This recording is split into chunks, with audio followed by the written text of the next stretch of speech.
Selamat sejahtera semua pelajar-pelajar tingkatan 5 calon SPM. Baik, untuk pembelajaran kita pada kali ini, kita akan tengok bab 4.3 dalam buku teks muka surat 72, yang mana dalam tajuk ini kerjasama kerajaan persekutuan dan kerajaan negeri. Kerjasama di Malaysia, kita ada dua kerajaan seperti yang kita ketahui dalam tajuk yang sebelum ini, kerajaan persekutuan, iaitu di Putrajaya, dan kerajaan negeri di setiap negeri masing-masing. Dan kedua-dua kerajaan ini bekerjasama antara satu sama lain untuk membangunkan sosioekonomi. Contoh yang diberi dalam buku teks kita, kerajaan persekutuan menubuhkan agensi yang dapat memberikan bantuan kewangan dan kepakaran kepada kerajaan negeri, manakala kerajaan negeri pula menyediakan tanah untuk tujuan pembangunan kerana tanah di bawah bidang kuasa kerajaan negeri. Maksudnya di sini, kerajaan persekutuan dia sediakan agensi, badan-badan yang boleh memberikan bantuan kewangan. Bukan sedikit bantuan kewangan ni, mungkin dalam jutaan, ratus juta disediakan. Tanah pula berada di setiap negeri, dan setiap negeri itu perlu memberi akses kepada agensi-agensi ini membangunkan tanah di setiap negeri tersebut. Jadi pembangunan ini di bawah kawal selia kerajaan. Baik, kita tengok dari tahun 1956, kerajaan persekutuan menubuhkan Federal Land Development Authority, ataupun singkatan dia FELDA, ataupun dalam bahasa Melayu dia Lembaga Kemajuan Tanah Persekutuan. FELDA ni tujuan dia untuk mengurus dan menyalurkan bantuan kewangan kepada kerajaan negeri, untuk melaksanakan rancangan pembangunan tanah baru. Maksudnya di sini, FELDA ni dia buka tanah baru. Dia buka tanah baru, kemudian dia bagi pada peserta untuk dibangunkan. Of course FELDA akan bagi bukan saja wang ringgit, tetapi latihan juga kepada para peserta, sehingga sekarang masih ada. Di sini dinyatakan contohlah segitiga jengkai Ilham Tunku Abdul Razak Hussein, yang mana telah diusahakan oleh FELDA pada tahun 1966, yang merangkumi 3 daerah, iaitu Temeloh, Jerantut dan Maran di negeri Pahang. Ini contoh dia. Selain pada FELDA, kita ada juga FELKRA. Kita ada FELKRA. Ini nama dia adalah Lembaga Penyatuan dan Pemulihan Tanah Persekutuan, yang diwujudkan pada tahun 1966 untuk menyatukan, memulihkan dan membangunkan tanah kerajaan negeri yang terbiar di seluruh negara. Kalau ada tanah kerajaan negeri yang terbiar di seluruh negara, FELKRA akan ambil alih dan bangunkan untuk tujuan membantu ekonomi negeri, negara dan juga penduduk. Itu dia punya tujuan.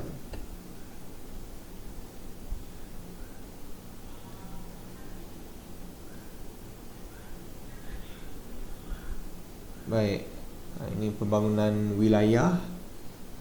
Kalau di Semenanjung, kita ada wilayah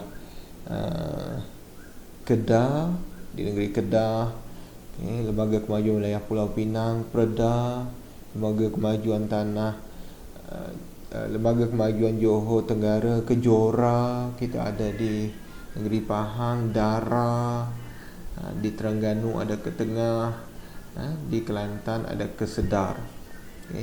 Tujuannya adalah untuk membangunkan kawasan-kawasan tersebut dan menjadikan ia kawasan yang berimpak tinggi boleh memberikan ekonomi kepada penduduk. Okey. Dan kalau di Sarawak, kita ada Lembaga Kemajuan Tanah Sarawak LKTS, Lembaga Penyatuan Pemulihan Tanah Sarawak SALKRA. Tujuan dia sama, untuk membangunkan tanah-tanah dalam kerajaan negeri. Di Sabah kita ada Lembaga Kemajuan Tanah Sabah. Okey. Untuk mempercepatkan lagi pembangunan sosioekonomi di negara kita, kerajaan juga pada tahun 2005 telah membangunkan koridor wilayah berdasarkan projek pembangunan. Okey. Ada 5 wilayah yang telah dibangunkan, okey, iaitu di selatan Johor, di Perlis, Kedah, Pulau Pinang dan Perak Utara disatukan, dinamakan sebagai koridor utara. Di Johor tadi, rancangan pembangunan Iskandar ataupun South Johor Economic Region. Di Pahang kita ada wilayah ekonomi Pantai Timur yang merangkumi Pahang, Terengganu, Kelantan, daerah Mersing dan Johor. Kalau di Sarawak, kawasan yang terlibat adalah kawasan SCORE, dia dinamakan SCORE. Okay. Di Sabah, seluruh Sabah, ada koridor pembangunan Sabah. Tujuan benda-benda diwujudkan adalah untuk membangunkan negeri-negeri tersebut, supaya ia tidak ketinggalan, dan orang yang mendapat benefit adalah rakyat tempatan. Okay, rakyat tempatan. Kita harap begitulah. Okay, rakyat tempatan akan mendapat benefit, faedah daripada pembangunan-pembangunan yang dilaksanakan oleh kerajaan. Ini bukan baru benda ni. Okay? Tengok tahun dia, kalau di Sarawak dari tahun 2008, sekarang 2021, maksudnya 8, 9, 20, 2010, berapa tahun dah? Okay? 11, 12, 13, 14, 15, 16, 17, 18, 19, 20, 21, 22, 14 tahun sudah. 14 tahun yang lalu telah dimulakan. Okay. Baik, seterusnya, dalam tajuk ini juga kita akan didedahkan dengan kerjasama pemulihan khazanah negara. So negara kita ni kaya dengan flora dan fauna, iaitu hidupan liar dan tumbuh-tumbuhan. Di Malaysia kita ada Jabatan Penghilitan. Okay. Mereka ni lah yang akan menguruskan sumber-sumber hutan di negara kita. Dan di negara kita juga diwujudkan beberapa taman negara. Antaranya yang terkenal adalah Taman Negara Kinabalu yang telah diisytiharkan sebagai tapak warisan dunia. Begitu juga dengan Taman Negara Mulu yang terletak di Sarawak, telah diisytiharkan sebagai tapak warisan dunia. Tujuan dia nak jagalah tempat ni supaya tidak diteroka. Kalau diteroka pun ia diteroka secara terkawal, tidak memusnahkan kawasan semula jadi di tempat berkenaan. Okey. Baik, di Sabah mereka ada pengurusan taman laut. Okey, kalau di Sabah, okey, ada banyak taman laut di negara kita. Okey. Tapi cikgu suka ambil yang di Sabah sebab dekat dengan kita, dekat dengan Sarawak. Kalau awak nak pergi pun itu kita boleh tengok terus. Jalan darat boleh sampai. Okay. Jabatan Taman Laut Malaysia ditubuhkan pada tahun 2007. Okay. Tujuan dia untuk menjaga taman-taman laut yang ada di negara kita. Okay. Kalau di Sarawak ada, tak ada. Kalau di Sabah ada. Okay. Taman-taman laut Sabah. Pengurusan taman laut di Sabah ni contohnya ada di sini, iaitu Taman Tunku Abdul Rahman, Taman Pulau Tiga, Taman Pulau-Pulau Penyu, Taman Marin Tun Sakaran di Sempurna, Taman Pulau Sipadan, Taman Tun Mustafa di Kudat. Okey. Kita perlu jaga Dia bukan saja untuk biodiversity di negara kita, tapi untuk tujuan menarik pelancong. Bila pelancong datang negara kita, ia dapat membangunkan ekonomi negara dan ekonomi setempat. Jadi kalau awak melancong, sudah tentu awak nak cari tempat yang cantik kan. Sebab itulah benda-benda ni dipelihara, di bawah taman-taman laut, supaya ia kekal cantik dan pelancong boleh datang. Tak kisahlah pelancong dalam negara, luar negara, kedua-duanya perlu ingin melihat kawasan yang cantik. Baik, kerajaan kita juga bertanggungjawab menyediakan perumahan untuk rakyat. Menyediakan perumahan untuk rakyat. Kenapa perumahan ni penting? Sebab kita nak semua rakyat kita memiliki rumah. Contoh di sini, Kerajaan Persekutuan menubuhkan Kementerian Kerajaan Tempatan dan Perumahan pada tahun 1964 lagi dah ditubuhkan. Manakala kerajaan negeri bertanggungjawab menyediakan tanah yang dijual pada harga rendah pada Kerajaan Persekutuan untuk membina rumah. Kalau dapat dengan harga yang rendah, rumah pun dapat dibina dengan bajet yang setimpal. Rumah tidak mahal sangat, rakyat dapat membeli. Kenapa nak bina rumah ni? Tujuan dia untuk mengatasi masalah kemiskinan. Kita tak nak rakyat di negara kita tinggal di setinggan ataupun di pondok-pondok. Sekurang-kurangnya semua orang ada rumah sendiri. Kalau kita dah ada rumah kat kampung, tak apalah. Kalau ada rumah kat kampung, tapi nak juga ada rumah kat bandar, kerajaan ada sediakan. Tapi ada syarat-syarat lah. Ada syarat-syarat yang perlu dipatuhi. Sebab kita tak nak nanti orang kaya beli rumah yang dijual untuk orang yang pendapatan sederhana. Nanti orang kaya boleh beli semua rumah tu. Orang yang berpendapatan sederhana ni dah tak mampu nak beli rumah. Antara yang sekarang ni popular lah, sering kita dengar adalah Prima. Prima ni adalah Perbadan Perumahan Rakyat Satu Malaysia.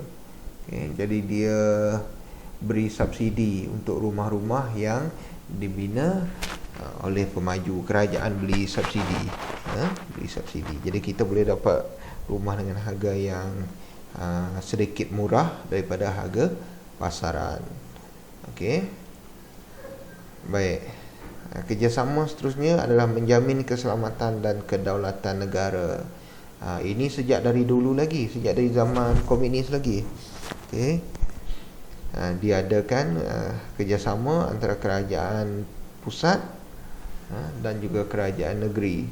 Di sini diberi contoh untuk Sarawak. Sarawak ada satu kawasan dinamakan sebagai Reskom. Reskom ni tujuan dia ditubuhkan adalah untuk membantras komunis. Siapa ketua dia? Ketua kepada Raskom inilah Ketua Menteri Sarawak, sebagai pengarah operasi dia untuk membantras komunis. Sekarang ada lagi komunis di negara kita? Tidak ada kan? Tidak ada lagi komunis. Namun keselamatan di negara kita masih perlu dijaga.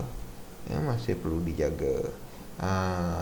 Ini isu yang masih baru lagi di Sabah, yang mana terdapat satu pencerobohan di negeri Sabah yang berlaku di Kampung Tanduo, Lahad Datu, pada 12 Februari 2013. Yang mana